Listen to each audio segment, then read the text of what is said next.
The sentiment that I'm feeling in Bitcoin is bearishness, actually. So you're the perfect person to talk to, because whenever I speak with you and do an interview, I feel more bullish than ever and need to buy more Bitcoin. So first of all, why do you think people are feeling generally more bearish, and why do you think they should be bullish? I think there's a natural ebb and flow in the economy and in the community. And so Bitcoin surges up and has periods of extraordinary excitement, generates a lot of adrenaline and enthusiasm. Then there's a celebration, and then people extrapolate straight line to the moon. And then it retraces a bit and consolidates. And then people think, well, it's going to bounce back really fast. And if it chops sideways for a while, there's always a natural human tendency to get frustrated. I don't think we have anything to be unhappy about. The truth is, if you zoom out and look at the 1-year chart, Bitcoin is like up 99%. Mm-hmm. It's like nearly double. So if you walked in up to anybody in the street and said, hey, I'm heavily invested in an asset that is growing up 100% a year, should I be happy or not? They would say, you should be happy, right? It's just that the way that it gets there tends to be a bit volatile. As for why, I think the why Bitcoin has been consolidating, building its support in the teens right now, is because you've got $2.3 trillion of Bitcoin that is unbanked. And so you've got a lot of people that own a lot of Bitcoin, but they can't get a loan against it. And because they can't get a loan against it, at the point that you all of a sudden find yourself Bitcoin rich, but fiat poor, you don't have a lot of dollars, but you have a lot of Bitcoin and you can't borrow against it, then you think, I have to go sell it. So I think Bitcoin's right now, it's like this Mag 7 startup where all of a sudden all the employees got insanely rich on penny stock options, but they can't borrow against them, so they have to sell them. And so they're selling, and then people are saying, well, why are those employees selling the stock? Is that a vote of not confidence, in the company? And the answer is no. It's just they have kids to go to college. They want to buy a house, right? They want to live comfortably. They want to do something for their parents. And so right now, I think that the selling is crypto OGs that have had a lot of money for a long time. They're selling 5%, diversifying. They're doing something like that. And the market is absorbing all of that energy, building its support. The volatility is coming out of the asset. That's a really good sign. But because what you want for the asset to mature is for lots of long-term capital holders, the big corporations, the big institutions to buy. You want the early OGs that bought Bitcoin for $1 or $5 or $10 to sell some, or as much as they need to, so they feel comfortable.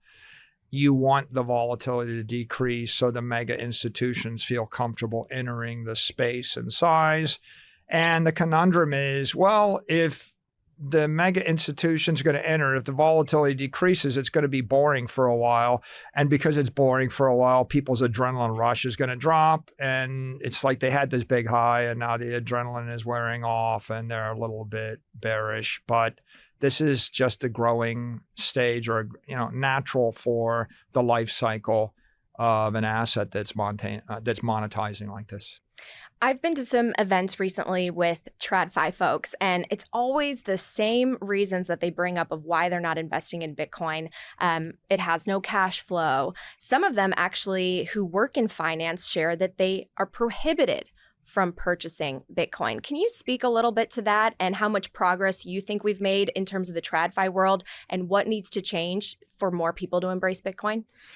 Yeah, I think there are a lot of assets, the greatest property assets of Western civilization, assets like diamonds, assets like gold, assets like old masters' paintings, assets like land, the Louisiana Territory, California, Mexico, all of Alaska. None of them have cash flows. Right. All of the great things we've acquired in life. Truthfully, if we think about what we want in life, whether it's a spouse, a marriage, kids, they have no cash flows. A house, no cash flows. Right. So the world's full of things right? A Nobel Prize, no cash flows. A yacht. Fame, no cash flows. Yeah. Yachts and jets don't have cash flows either. So the world's full of things that are deemed valuable in the world. They have no cash flows. And of course, as we know, the perfect money has no cash flows. The whole definition of money, a liquid, the most saleable asset. But if you want something to be money, you want it to have no utility value. Gold is better than silver because it has less utility value. And when copper, or when you find something like silicon that has utility value of some sort, it becomes worse money. And so I think probably people say, they say, well, we don't really think this is good investment asset because it has no cash flows. That's an opinion that has developed in 2 generations. Certainly since 1971, in the period, from 1971 on till today, I think the world developed a view, and its view was, long-term capital is a 60-40 mix of bonds and equities. And bonds had some dividend yield to them, and then bonds had some coupon, and equities had some dividend yield or some earnings. And that's just the way they saw the world. And eventually, the S&P 500 became the monster. If you look at index investors, 85% of indexes are invested in the S&P. So many people think long-term capital, what they think of as money held for the long term, is an equity index like the S&P index. Vanguard, they commercialized this, and they made famous the idea of the Vanguard 500 and the Vanguard Index Fund. So when organizations are hyper successful with an idea, like 500 stocks in a fund, and when the entire institution, right, the S&P or Vanguard or mutual funds, when they're built on that idea, when a disruptive new idea comes along that's even better, it's not natural that they would embrace the disruptive new idea. They're kind of stuck in their ways. As a practical matter,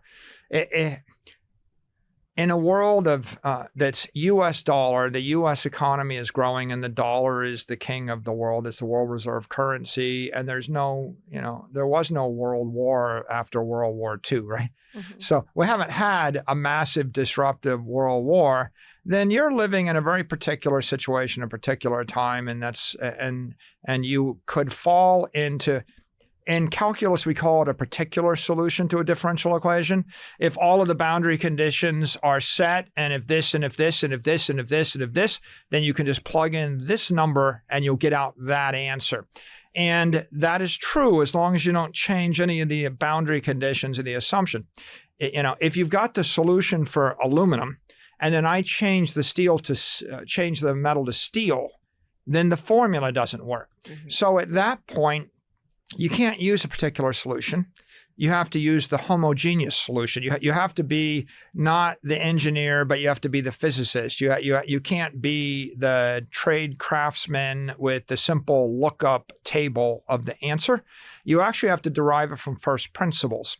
So what you see is most people have never in their life had to derive anything from first principles. They've used the particular solutions given to them by someone that taught them the answer. And that breaks down when, for example, your entire currency collapses. For example, if you live in a economy where the currency is collapsing, like Lebanon, and they freeze your bank account and the currency goes to zero, or anywhere in Africa, or if you lived in Argentina when the currency collapsed, then if you actually owned anything with cash flows, they're all worthless. So the irony, of course, is one of these good traditional safe assets that generates cash flows. Well, not in Nigerian currency, not in the Bolivar, not in the peso, not in the Lebanese currency, not in the Iraqi or the Afghani currency. I can give you not in a Russian currency, before the collapse of the ruble that took place at the turn of the century, 96 or something. So the people that have these ideas, they have a particular set of solutions that work in a very stable, closed ecosystem that's never been challenged either with external stress or never encountered a new idea. When the people that will get Bitcoin will either come out of very chaotic environments, collapsing currency environments where they had to think for themselves, or they'll be at their base kind of scientists, first principles thinkers, people that question everything and rederive it. So I think the great irony is, again, the CEO of Vanguard saying Bitcoin is not an investable asset because it doesn't have cash flows, and then the largest shareholder of my company being Vanguard. Ironic. The most ironic outcome is most likely, according to Mr. Musk.